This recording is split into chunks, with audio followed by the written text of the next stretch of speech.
are now tuned into the game, where evolution is revolution.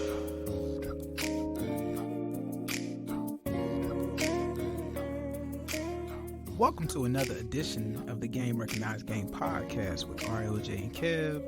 I'm KEB, that's RLJ, and we are the gentlemen advancing the melanin evolution, where evolution is revolution. Hey man, season 6 is underway, bro, and we are back live and in living color and in the flesh. And in living color. God is good, man. All the time, brother. Man, I remember living color, man. The sitcom Keenan Ivory Wayne. When did it come on? Thursday nights? I can't remember. Was it Thursday or Sunday? I do remember. It was what, 8 or 9? Yeah, did it come on after Martin? I can never remember. There was, what was after? It was Martin, another show, and then in Living Color. I think so. Yeah, because I guess Martin came on at 8. Living Single. Living Single? But for some reason, I think that was on Thursday nights, though. Yeah, that was Thursday night. Yeah, that was Thursday nights. I can't remember. I'm gonna have to put that in my Google machine, man. But in Living Color, man, Living Color produced like the top stars for like the next 2 decades based on that show. Yeah, that's crazy, dude. Yeah. That's crazy, right? Yeah. And they're still out in the metaverse creating. Damn. So I mean, let me think. You think David Allen Greer? Mm-hmm. He was in Boomerang. For those of you who don't know, he played Gerard in Boomerang. Let's see. You got Jamie Foxx, of course, and Jamie Foxx is Jamie Foxx. You got Jim Carrey. Of course, you got Keenan Ivory Wayans, but then you got all the Wayans family. You got Damian Wayans, Marlon Wayans, Shawn Wayans, Kim Wayans. Damn. Yeah. Tommy Davidson. Tommy Davidson. Yeah. Oh my God. Yo, that's crazy. Tina was on to something. Jennifer Lopez. I'm not a fan, but yeah. Even still, yeah. Rosie Perez. Yeah. Like, damn, like, yo, think about In Living Color, man, in terms of like the time of the 90s, and like it encapsulated all of the different spaces of the 90s. And I really think like, yo, that's In Living Color is synonymous to me with like House Party. It's synonymous to me with like Jodeci. It's synonymous to me with like the Wu-Tang Clan. For some reason, I'm thinking like 1991 to maybe 95, 96 to when you got to the Martin and the Living Single, and then the Girlfriends, and you know, it was kind of like that whole black experience was a build up. But yeah, I think it all started with In Living Color though, because In Living Color was really promoting and showcasing a lot of the dope ass artists that like we knew were dope in the village, but they hadn't crossed over the mainstream. Almost in a similar way, like Arsenio Hall used to showcase like all of the hip hop artists, and Living Color was like of that same vein. I think so. Yeah, that's crazy. That's damn, man. And will there ever be another In Living Color? I don't think so. Is it possible? I think there may be something that has similar impact. Mm-hmm. Right? But when you think about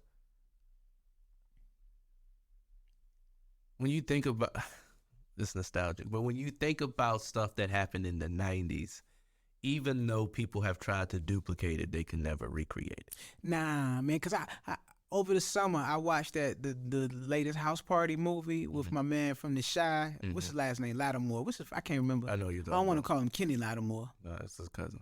Is it Jacob Lattimore? They cousins for real? You fucking with him? I'm just fucking with him.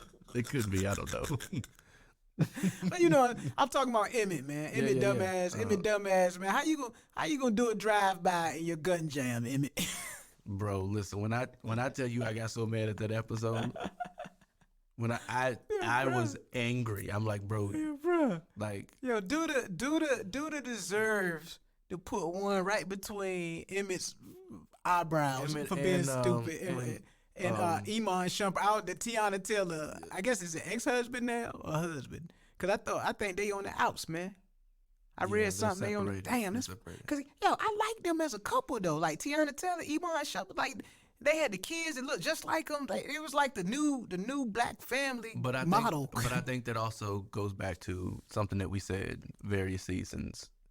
We don't know what's beyond the screen. You never lied, man. Jeezy and what's her name, Jenny May. I'm not even commenting on But that one. Jeezy, I'm like, yo, man, That was destined Trapper to died. end. Yeah, I'm like Trapper died, and then she like was she on the View Talk, one of them shows? I don't know. I know. It was destined to end. Yeah, man. I saw it on the news when it happened. It was like, I ain't gonna lie, what are we man. doing? You know how I knew it was a rap? And this was years ago. Well, this was like over COVID. I knew it was a rap. When when Jeezy dropped that album, and on the front of it, man, he was standing out that joint with like a French beret. He had like a French beret on his head, man. I'm like, it's a rap, man. You should have, you one of them cats, you got married and you lost yourself, bro. So it doesn't surprise. But shout out to Jeezy, man, because I get it. You trying to just be, you trying to be who you are and elevate. But I think you get bored into like all of the hype around, the internet, and then you get in the situations like, oh, this looks enticing, but you got hell to pay behind closed doors. Brother, listen, Cause I get it. When they say he filed for the divorce, I say shit. I understand. Uh-oh. No, but I told my nephew and my mentees, like, yo, her body gonna raise your blood pressure, but her mindset will raise your children. Mm. And so, like, don't get stuck on the physical, because the physical can change, and sometimes the physical is being filtered Oh yeah, for sure. and fabricated. And so don't fixate yourself among what you're seeing immediately, right? You got to go beneath the surface, because, like, I know some pretty attractive people who are ugly individuals. Yeah, man. And a lot of times, bro, they be the baddest ones that have like the most fucked up attitudes and problems. And I'm not necessarily speaking gender specific, because I think that applies both ways for men and women. Yeah, You know what I'm saying? dressed up but messed up. Yeah, Right? yeah. Like you can I see a lot of it in my line of work. Yeah. I see, like, yo, you come in looking like you got it together. Those are the ones that are unraveling the most. And so when I saw that on the news and on social media, I just logged off for the day. I had so many thoughts, but I was like, I don't need to share these. This isn't going to last long. Yeah, a lot of stuff has happened over since we broke from last season, man. Just with just couples and people's fascination with like the intricate details of the couple, right? And so I roll off a few of them. If it's Dwayne Wade and Gabrielle Union, if it's What happened with them? huh? What happened? No, I'm just examples. Oh. Like people like with their daughter and Oh. how they're raising their children, and him having a baby out of wedlock and all this stuff. Like people are interested in, I don't know, like the dynamic behind closed doors. But I think we talked about it one time before. Like it really ain't nobody's business, but people just seem interested in like the fuckery. Or they feel as if they are privy to that information. Yeah. Because they're in the public view. Yeah, but it doesn't really matter if it's Jeezy, Jenny May, if it's Gabrielle Union and Dwayne Wade, if it's my man Blueface and was it Krishan, if it's That name brings me anxiety. yeah, I know, man. If it's hell, Remy Ma and Papoose now, I hear they on the outs, from my understanding. It's like, but I think the reality TV kind of face of relationships. Mm-hmm. I think people automatically assume that if somebody's on the outs, whatever's going on that caused them to be on the outs was like amplified. Erica Mena calling Spice a blue monkey on fucking Love and Hip Hop. That's great. But Good people, example. but like people legit care about, and they think like the conflict ain't a disagreement over parenting or finances or whatever. They think, yo, nah, the conflict is because you fucked my best friend, and then you sent me the wrong text message, and that's how I found out. Cause it's like a Love and Hip Hop, a Real Housewife fucking scenario. Yeah, it's real. You know what I'm saying? But I think people are programmed to think like, yo, that's how relationships really are, and it's scary. But I get it. But it's almost like it's on social media. You're just taking bits and pieces. You're taking 15 and 30-minute segments of the reality show, Yeah. and you're putting it on social media, and then people can kind of comment faster without knowing the whole story or the level of details in terms of why that couple got to that position. But one thing I noticed is that people that have the most to say Yeah. have the least skin in the game. And when I say skin in the game, Mm-hmm. I had a former friend, because we're no longer friends. And they had an opinion on everybody's relationship. What should happen and what you can't do. You can't do that in a relationship. And I remember I was annoyed and I had enough. And there were What of them complaining or them kind of focusing on in other people's business? all of the above. Okay. And we were at an event. And this person is unmarried. Mm-hmm. Okay. And that's cool. It's all right not to be married. Shit, I don't know if I want to get married again my damn self. Took me too much to get out of the last It's one. not because they don't want to be. Ah, okay. See what I did there? Yeah, I feel you. And so someone was saying, well, this is what I'm going to do. You can't do that at a wedding. That's not this. You can't do that. What in terms of like protocol or yeah, okay. Yeah. Okay. And so Okay. I asked the question of, well, can you give some examples from your wedding so they have something to go off on? But you said they were not married. I'm aware. You're so petty. Yo, our petty 'Cause I had strikes enough. again. I had enough. What did you do at your wedding? So she can have some examples of what tradition looks like. Can I ask you a question? Yeah. What was the response of said person, man? Like when you said that, cause that joint stung a little bit. It stung me, but I was like, oh, you being R petty right now. She looked at me as if she wanted to flip everything over that was in between us and fight me. I said, did you hear how that sounded when I asked you that question? Yeah. Knowing I have the context. It's none of my business what happened. None of my business. Like, that question was really irrelevant. It was an ouch moment for you to realize, like, how you show up and how you always have something to say around relationships, but yet you can never find yourself in one. That's heavy, man. So let's be mindful, like, just because you have an opinion doesn't mean you need to state it. And then you got to ask yourself, like, is this opinion because you are like really projecting your desire to really be in one, so you're creating this conversation and dialogue around everyone else's? Yo, man, my mind just went crazy, and I ain't high or drunk right now, but it's funny. So, Sukiyana, I didn't know who Sukiyana was. It's some kind of social media personality. But anyway, so I guess Sukiyana admitted that she ate ass, a man's ass, and because, when you're a couple, you do whatever. But I guess she's regretting Saying it out loud. saying it out loud. Okay, I don't know if she's regretting saying it out loud or actually doing the actual act. I think it's more so saying it out loud because it's like the blowback. There's so much to unpack. But she's coming out and saying that she might have some regrets about eating a nigga ass. But do you have the regrets because like the blowback?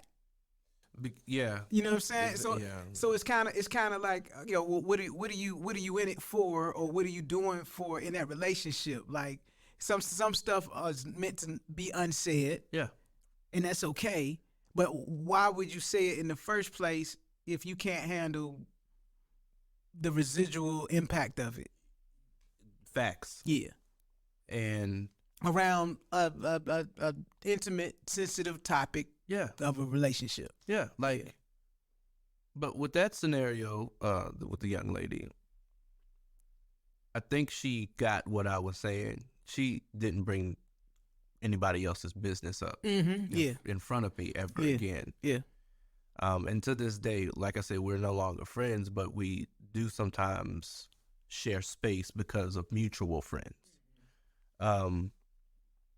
But I had to like, yo, stop being so invested in everybody else's business that you can't invest in your own. Because it's likely you don't even know that people, the same way you're analyzing people, people are probably analyzing you by what you say and how you conduct your business. Yeah. That's some real shit. But like, you spend all of your time trying to find out information about Lottie Dottie and everybody. Mm-hmm. And then like, And you the one out here eating ass. wow. Yo. I'm just, hey man, I mean, that's essentially what it comes down to. Where I was going. I'm just saying. But I'm just saying, man. wow. Yo, bro. Yo, I'm telling you, man. Well, we ain't holding people accountable for their actions, man. You can't make statements like that, B, and then walk it back. You know what I'm saying? I'm not arguing. You can't walk it back. You know, you Yeah. can't make statements about other people's relationships, right? In business, and then walk it back if you have been found out.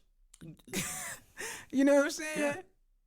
Yeah. I had a client who was telling me they hate infidelity. Like, hate it. Okay. All right. So it keeps coming up in the session, and I'm just like, why do you keep saying this? And then, you know, I do what I do. And that's why people come to me, because I do what I do. So it's about the fourth session. I asked a few questions, and I said, anyone who strongly like verbalizes that they hate it, not saying that I don't really like this or I don't like this, but like if you hate it and you strongly speak against it, like every time somebody says something, it's an eye roll. They were so strongly against infidelity, but yet they were frolicking in the field of infidelity. They were gleaning. They were gleaning in the field, brother Jake. I'm just like, they were like you, Master Kayla. They were grazing in the grass. Like, They were Bathsheba, man. They was in the bath. They was in the bathtub, man, and somebody got a gander on the balcony. so I was like, that's interesting that you were like, I mean, so angry about this thing. Like, all their social media posts, and you're doing this. Help me understand. Is it envy? I don't know what it was. Is it jealousy? It could have been just I don't know how people are going to take this if I say this is what I do. Oh, and in terms of like, yo, this is what I'm into. Yeah, so I don't know how people are going to, so I just need to be strongly against it so no one thinks that I'm doing it. So it's like, yo, you know, in the case of what we reference, it's like, yo, man, Here we go. you keep talking about eating ass, you might like eating ass. Or you talk against it. You talk against it, but it might be your fetish. But it might be your thing. It's not necessarily talking against it. It's when Or talking about it in the indirect way. It's one of these things where we're watching TV and someone says something, oh, I can't stand this. And it's like, Why? no one said anything of, like, where did that even come from? Like, you're making it a point to show that you are, or to say how strongly against something you are. Every chance you get. It might be part of their glitch, man. Remember we talked an episode or so ago, we were talking about the glitch. It may be part of their glitch. It's possible. Yeah, and it's in that instance it was a projection, right? You Yeah. were projecting, and then it's like, oh, now you're seeing. It's like a trigger that causes the glitch, and now somebody recognizes the glitch. But it was a trigger, but you're saying it's not a trigger, but it's really a trigger. You just haven't you haven't accepted the fact that it's a trigger. Because if you think, you watching TV with your partner or whatever, and a damn puppy commercial comes up, and you like, I hate Mike Vick. I hate him. I hate him. I hate him. I hate him. I hate him. Like, okay, well, Mike Vick has paid his debt to society. Yeah. A lot of good came out of that situation. Like, it was years ago. Where did this come Where from? did it come? Like, where did it come from? You know what I'm There saying? was no Seven. There was no Atlanta. No nothing. It was nothing. It was nothing. But you hate Mike Vick. Thank you for sharing. Yeah, that's crazy.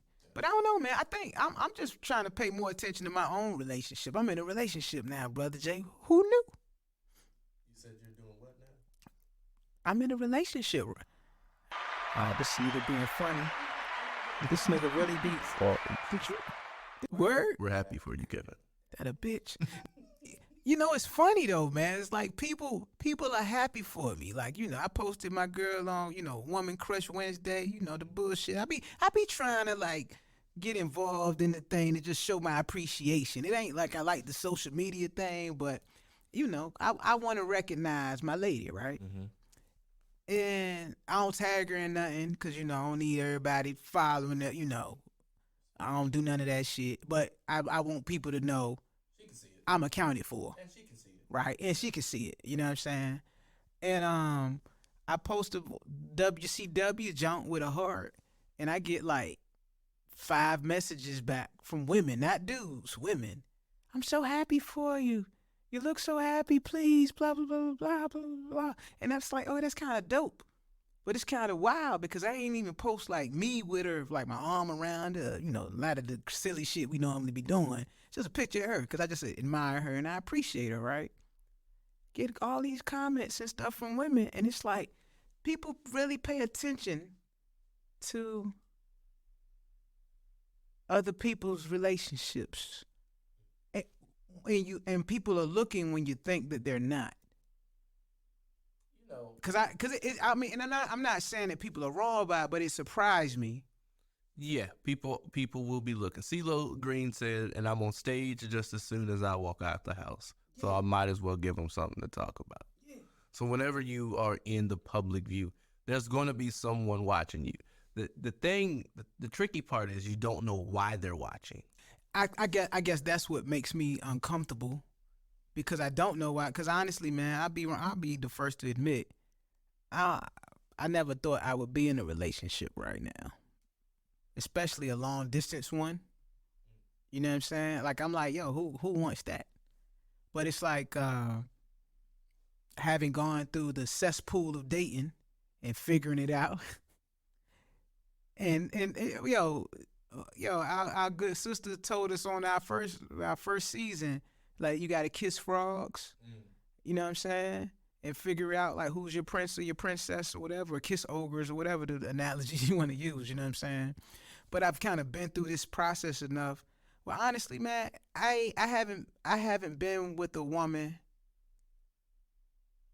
that I wasn't married to. And I've only been married once. That I actually wanted to be intentional about investing my time, talent, my energy, and all things above into, like, not the person, because the person ain't bigger than the relationship, but into the experience, into the interaction, into like the thoughts, or really understanding that person and all of their stuff. Not the good, but the bad too, and trying to understand where the good and the bad derives from, because that makes up the person.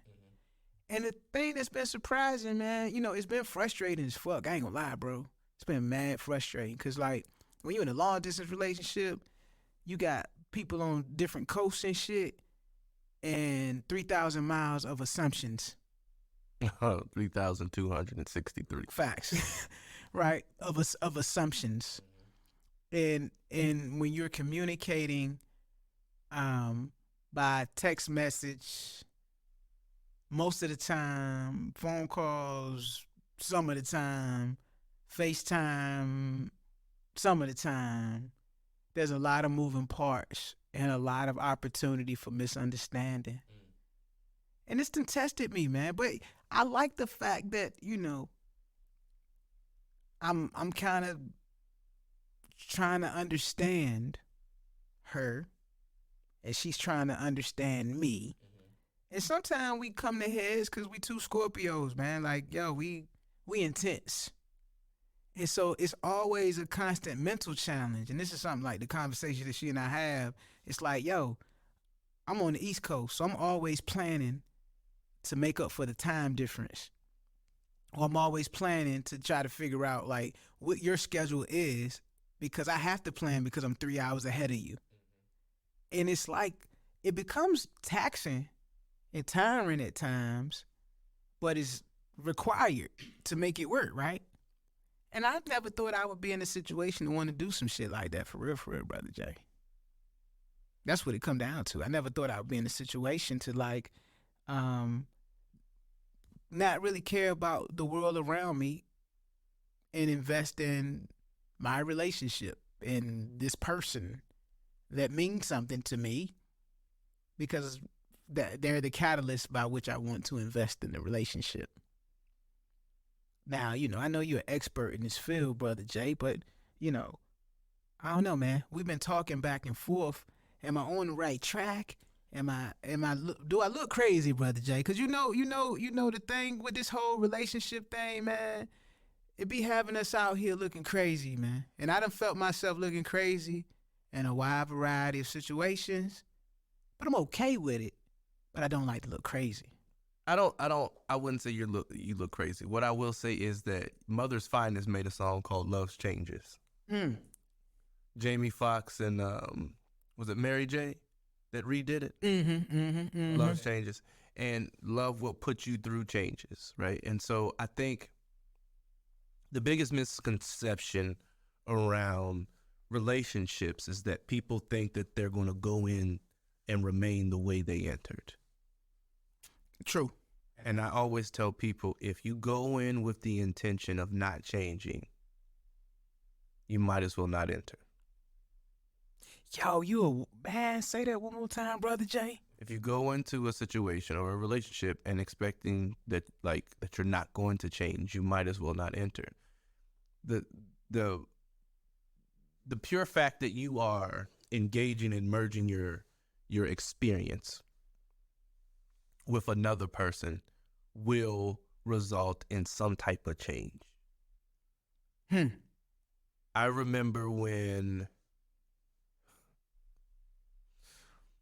I was dating a young lady from the South, and in terms of relationships, she had rockets on her shoes.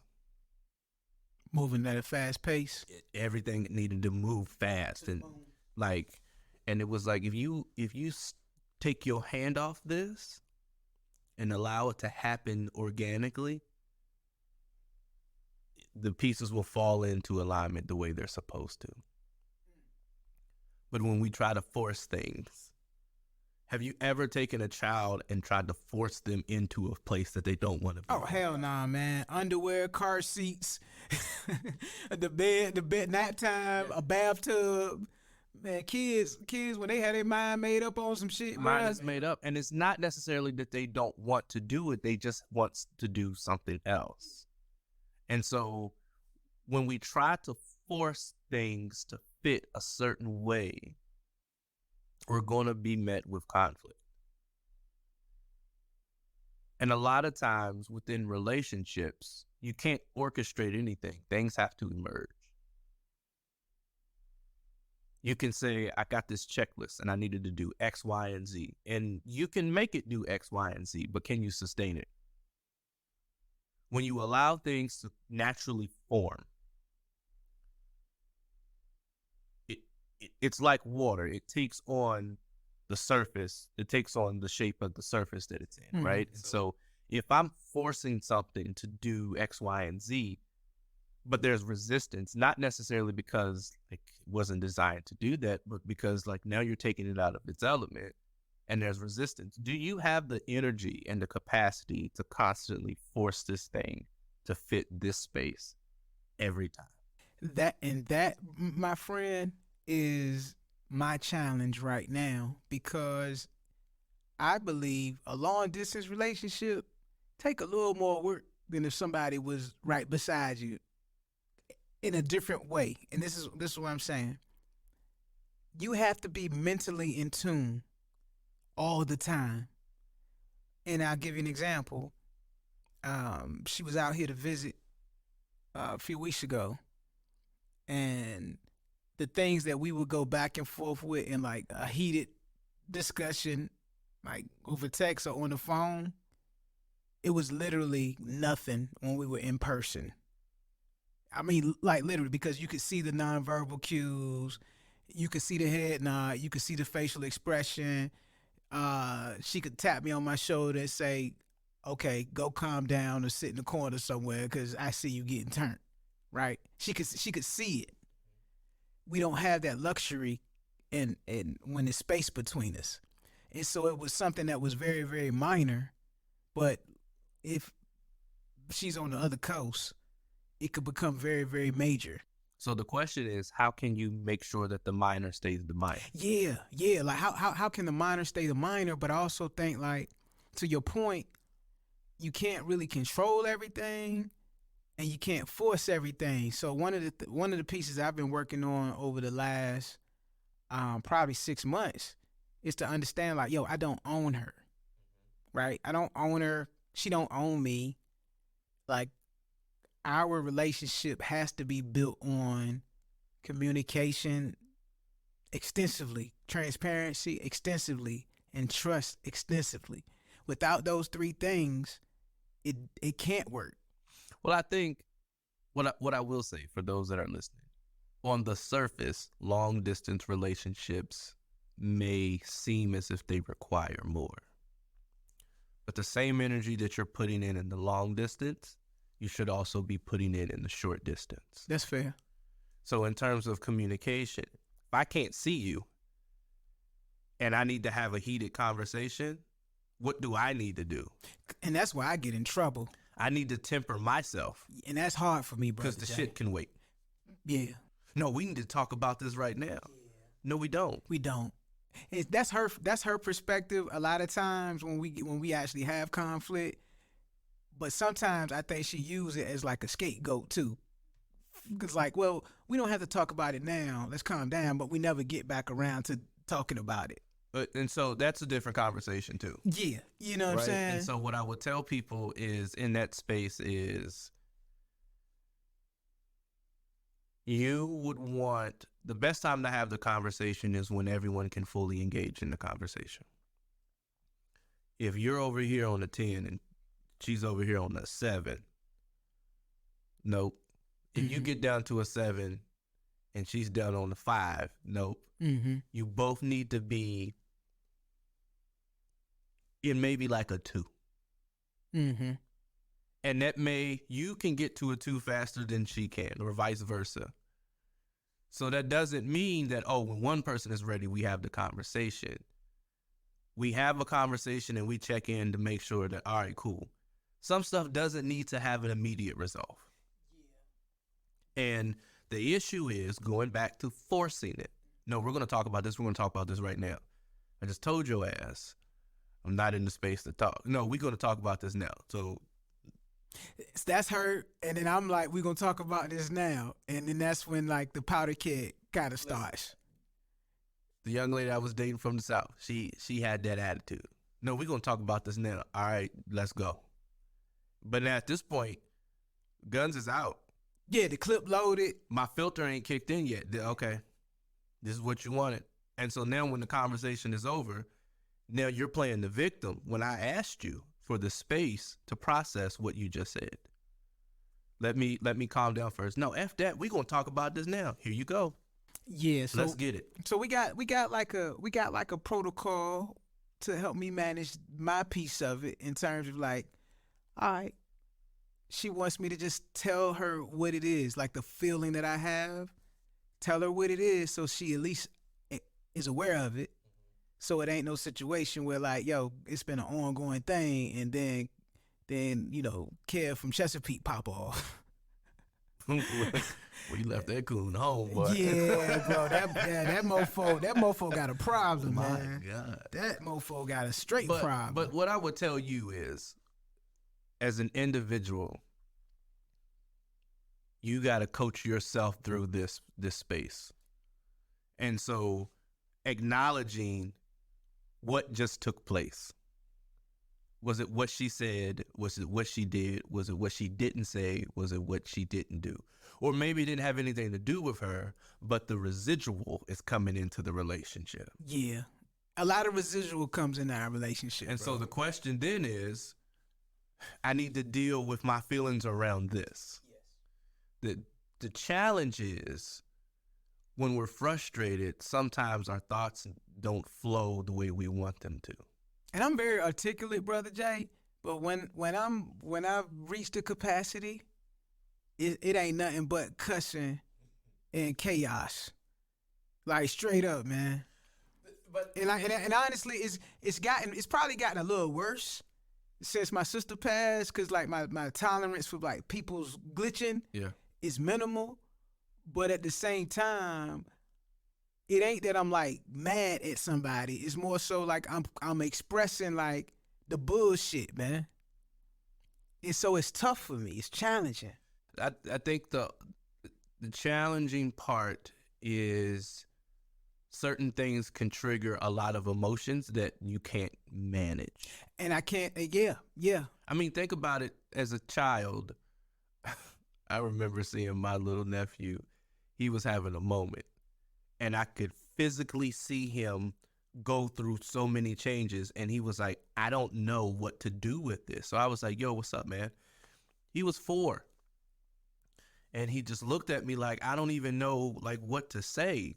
So I just held my arms open as if like, do you want a hug? Mm-hmm. And he looked at me, and I'm still sitting there. So he gives me a hug. And then I was like, take a few deep breaths. He takes a few deep breaths, and he was like, and so then he starts running down all of the things he was feeling in that moment a couple seconds ago. And he was like, what do I do with this? Hey, little fella, hey, talking to my girl, I'd be like, what do I do with this? Jesus Christ, why am I here? He was like, I want to do this and then this, and then I didn't feel like doing this and then this, and I wanted to cry, and then I was mad, and I was just like, take a deep breath. Your nephew sound like me, man. Take a deep breath. And so he took a deep breath, and I said, so we went to the first thing that was frustrating him. What's frustrating him? Well, blah, blah, blah, blah, blah. So we fixed that. I was like, can we put this up now? He was like, yes. We go to something else that bothered him. We cleaned it up. We put it back. I taught him how to do it so he wouldn't spill it again. Boom. How we feeling? A little better. So we go through, and it was things around the house. To us, it's like it's not that deep. But for him, it was like every time I'm doing something, it's not working. Oh, it gets interrupted. Right. Like, I'm getting yelled at because I spilled this. I didn't mean to spill it, but then I got distracted because I was trying to clean this up because I knocked this down, and then my toy stopped working, and then this comes, and now I can't find my favorite shoe. And I'm just like, damn. Brother Jay, you have described my life and how I express myself to my lady. But you know, scientifically, we weren't built to handle all of that at the same time. Yeah. And we keep taking on and exposing ourselves to more stimuli that causes us to be overwhelmed. And so typically I tell my clients, talk yourself out of the situation. What's triggering me? Why is it a trigger? Was it that somebody said? Did they know this was a trigger, and did they do it on purpose? Like, we have all these questions that we're going to ask, but really you just need to focus inward. What's the issue? Why is it an issue? How can this not be an issue? What's causing me to be frustrated with this person? Am I frustrated with the performer, or am I frustrated with the performance? But it's hard to separate the performer from the performance in that moment. So when we need to talk now. No, what you need to do is allow me the space to separate you from what just happened. Because if you don't give me the space to decompress, I really want to talk about the performance, but now like you're going to feel attacked because I'm not able to separate it in this high emotional state that I'm in. And my lady has done a very good job of helping me focus on the performance, because the performer, like I love the performer, you know what I'm saying? Like legit, I love the performer. I love the person, because the reason I'm going through all this shit is because I love the person, right? So it's helped me to kind of understand, like, yo, regardless of the bullshit, I love the person, and my love for the person is greater than the bullshit. I never really had that frame of thought when it came to developing a relationship with a woman in this manner. It was always, oh, well, as a man, I have these roles and responsibilities. Let me check my box. But it's deeper than that. And I think in some cases women have like their kind of nurturing, feminine, motherly kind of thing that they're trying to check off a box or feel they need to check off the box. And it ain't really about that either. Well, so you also got to think about, where do these damn boxes come from, and why do I need to check them? Yeah. Who told me that I needed to? Yeah. Right? And so you can't go into a new season using old thinking. And so you've been told all your life that a relationship looks like A, B, and C. Then when you get into the relationship, A ain't nowhere to be found. Man, A look like G plus. Right? And it's like, but for you, it has to be A, B, and C. So then you're trying to fit or mold what you have to fit what some antiquated person told you. Like, this is what it's supposed to look like. And so now the challenge is, because what I have doesn't match what I've been told, I don't know what to do with this. And so instead of me being confused, you got to do this. This has to look like this. And it's like, no, it doesn't. Because what you're being presented is what you're being presented. Deal with what you're being presented, not with what somebody told you 12 years ago. And that has been liberating for me, because my relationship is my relationship. It don't look like other people's relationship. Not Don't look like supposed to. it's not. But my relationship is mine. You know what I'm saying? All of its intricacies and the distance, all of us, all inclusive. Yeah. But it's something that I feel like I'm in a good space. I feel like I want to commit to my relationship and furthering developing my relationship with this woman that I care deeply about. Yeah. And it's funny because one of the things that when we started dating, I'm like, yo, I ain't really on the phone like that. And you 3 hours, I don't talk on the phone, so I don't know. We're going to be pen pals. We're going to see each other, every other month. Like, what we go on once a quarter? Pen pals, really? Am I missed the fourth quarter? Like, what we doing? You know what I'm saying? Pen pals, though. I mean, yo, that's what it is. Like, think about this shit, man. Catch text now, right? Yeah. And you could actually have a full-fledged relationship and not have to pick up the phone. Like, people have full-fledged relationships these days, Brother Jay. They ain't picking up the phone. It's through Instagram, TikTok, text messaging. You might have a meetup, air quotes. I use that loosely. Like, this shit is we in a new terrain now, Brother Jay. You know what I'm saying? So you can essentially have like people having full relationships in the metaverse without doing the shit that we was doing back in the day. And me, I got kind of lazy, but I can't be lazy because it's the distance. And you gotta, like, if the distance is there, you gotta make up for the distance some kind of way. Mm-hmm. You know what I'm saying? I can see that. Because it's too easy to say, I don't have the time, or I'm too busy. Well, shit, people are saying that they live up the street from each other. Yeah. And so regardless of the distance, That's I true. think That's true. I think it's intentionality. Yeah. Right? Like, we don't get to spend that much time together, so are we intentional about the time we are spending together? And so that's the shit I'm on now, or we're on now, because I think we're both at a place where we know shit gonna go around. It's gonna be bombs over Baghdad all the time, man. Like, it's always something that's gonna go on. We got kids, we got families, we got, work stuff.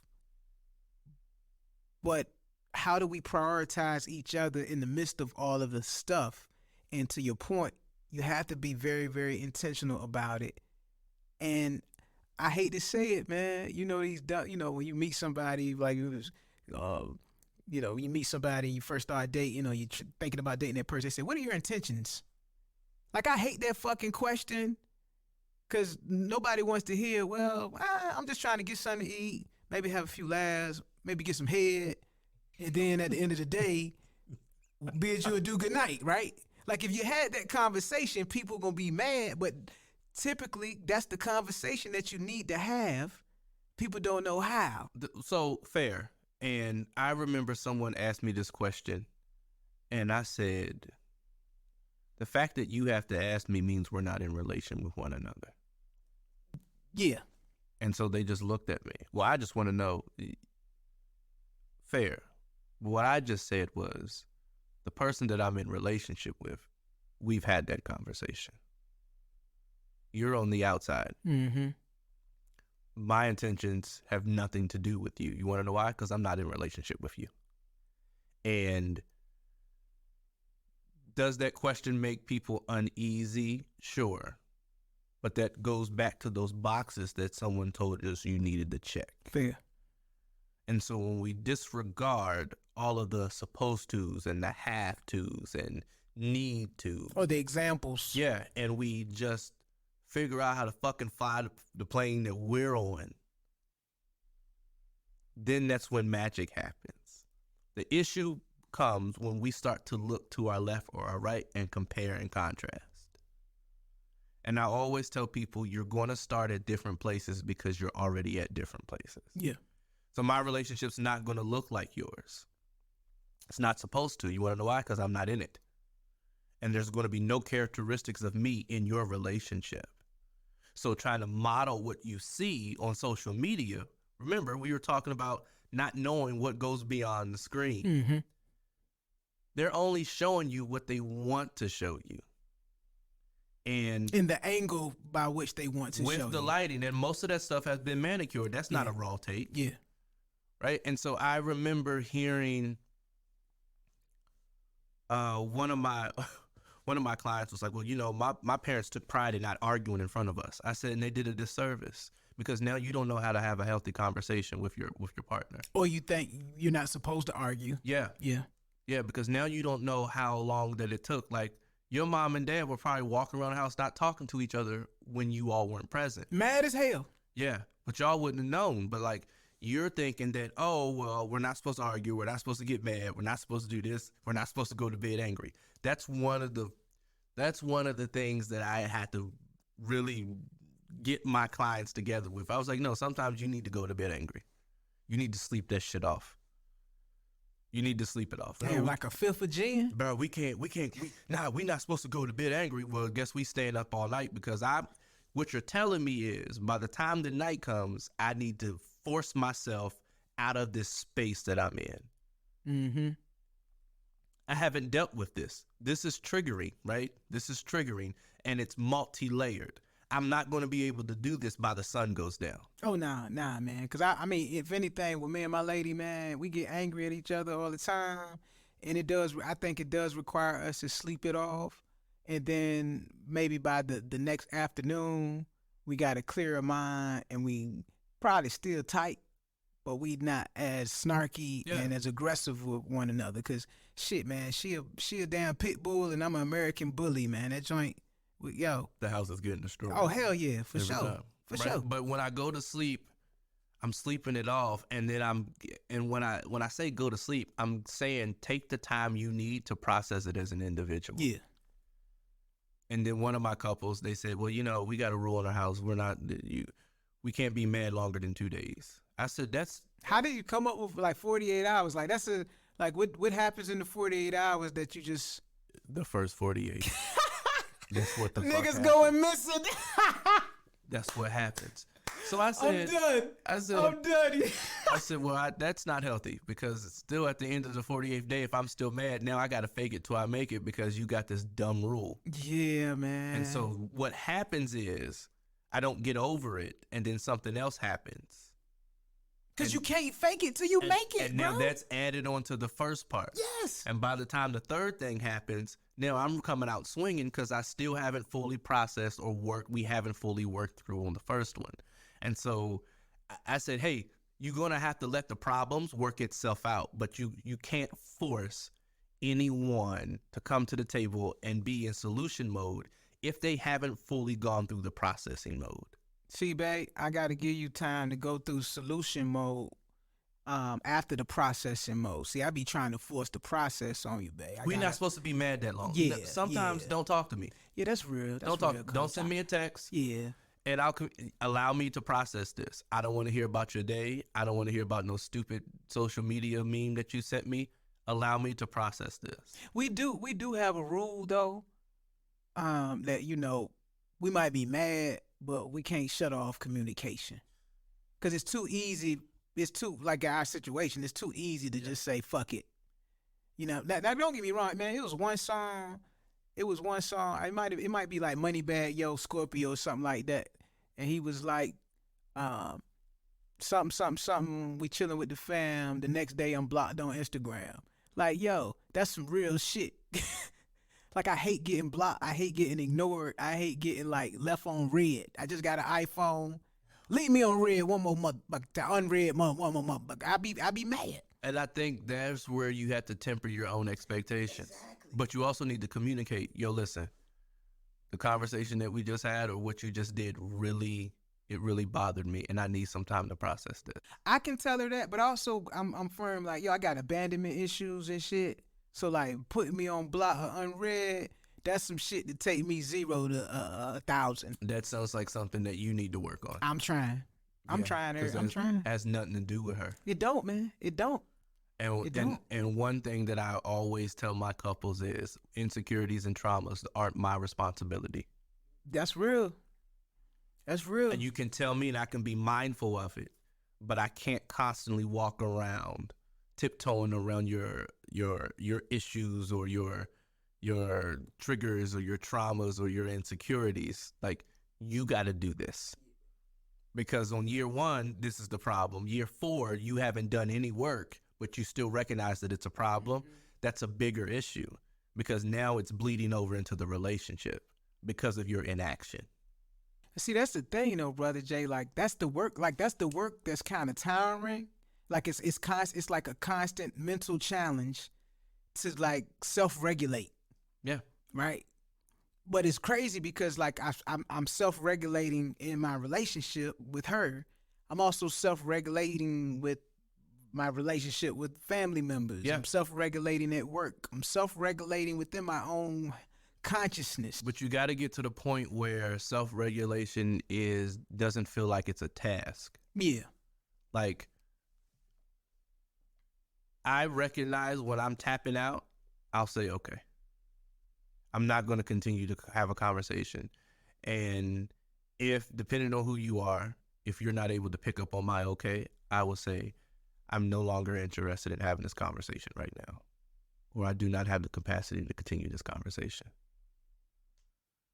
Once I tell you that and you keep going, I just remove myself because now you're instigating. Yeah. Now you want me to flip stuff over. And see, that's where I'm at right now, Brother Jay. With my lady, it's like, shit, man, we just got to figure it out.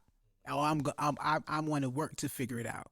Everybody else, it's kind of like, yo, I got to remove myself from this situation because you're a detriment to me now. Yeah. My lady ain't a detriment to me. If anything, she's holding me accountable and forcing me to become better.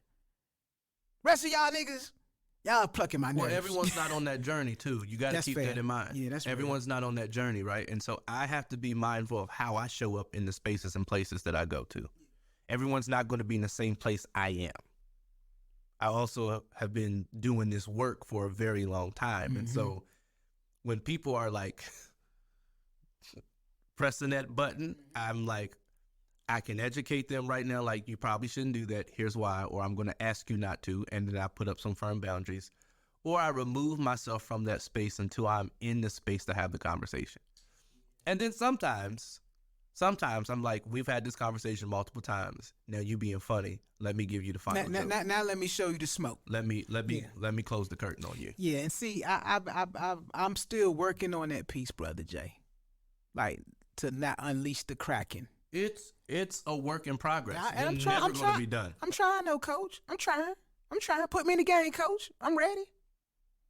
You're never going to be done. It's always a work in progress. And I always tell people never think or try to have a sheet that you complete. Your sheet should be a guide. The check boxes are guidelines, not necessarily Those should policy. be guides, right? Like, Yeah. if we don't check all these boxes off by the end of the week, guess what? We all right. Sunday will still come. Yeah.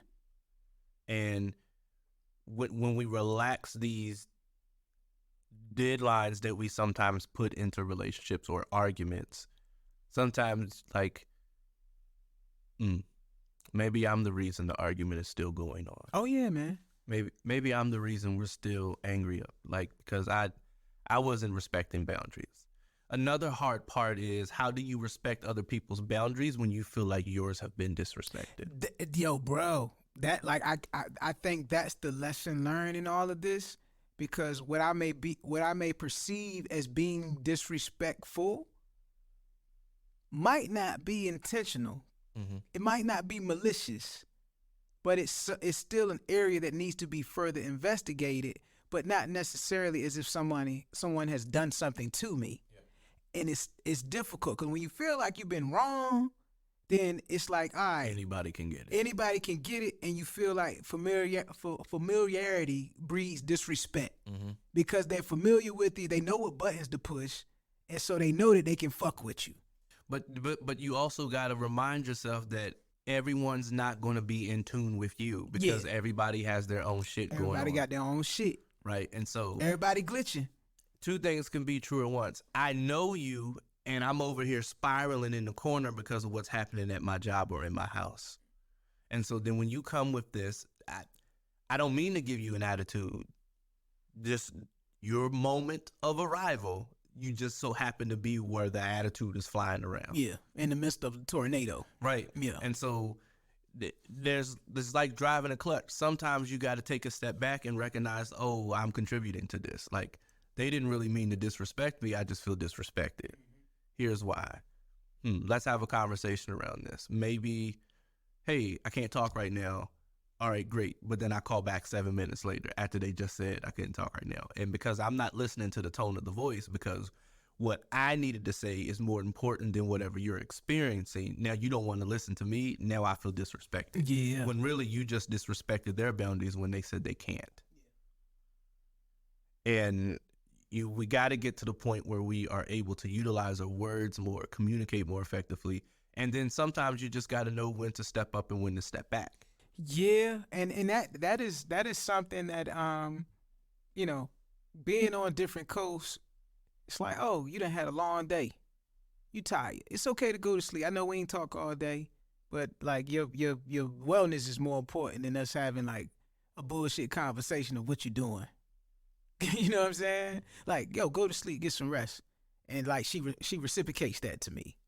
And honestly, bro, that's the dopest shit about it all. It's reciprocity involved. It ain't just a one-way thing. When reciprocity is missing, the relationship ends faster. And she I mean, I talk a lot of shit, but the one thing I can say, she listen.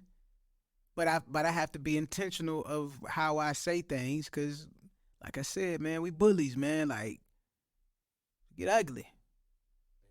But I don't know, Coach. You done gave me a few jewels, man. Like I said, I never thought I'd be here right now, but I ain't mad. It feel good.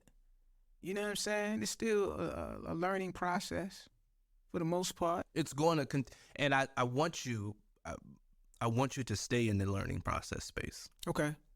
Because once you feel you've mastered it, it starts to master you. Nah, man, she crazy, man. I can't master her, man. I can't master and nothing about her. Nothing about her. You got to stay in that learning space, and a lot of couples don't.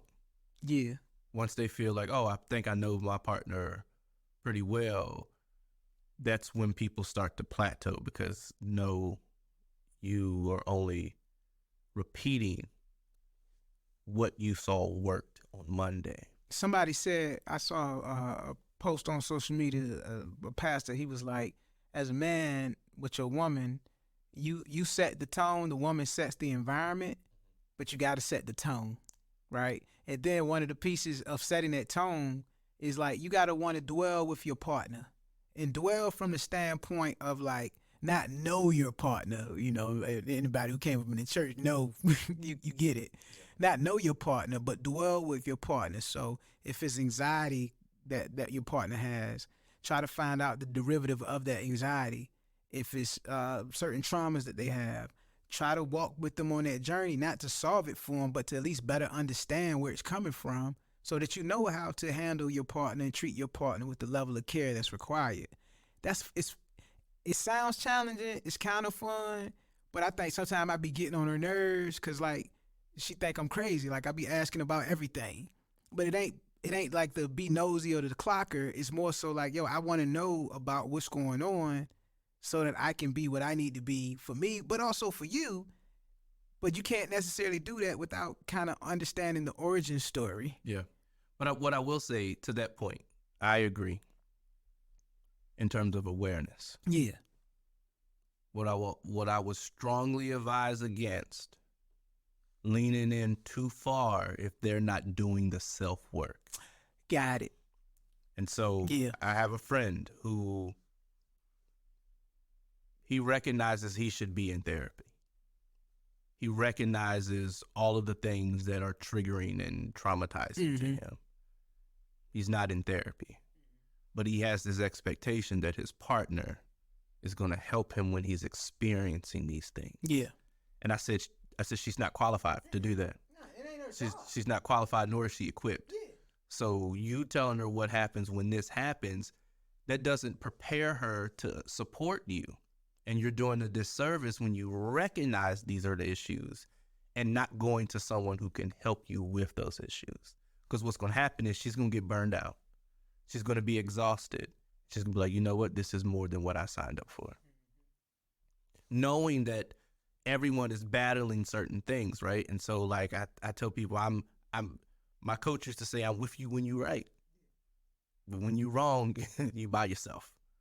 And so in that space, it is great to get awareness, but also coming back to accountability. I asked my friend, but what did your therapist say about that? And they have no answer. I was like, well, you need to find out. Get a therapist, get into therapy, because you have to do the work for yourself. Because that's holding yourself accountable. You can't expect, like, you can't expect to be, you can't go into a relationship broken and think they're going to be a potter. Yo, bro, I kind of needed the time to myself after my divorce and kind of just trying to figure it all out. Yeah. And that time, and like sitting in my feelings with all the other stuff that was transpiring around me, you know, it forced me to just understand, like, yo, what's my vibe, man? Like, what's the thing that brings me fulfillment? Who am I? Who am I? Now. And now I know, but I know now, Yeah. so I can articulate it and express it, and I understand my triggers, but it still work. You know, it's never gonna be a finite product. True.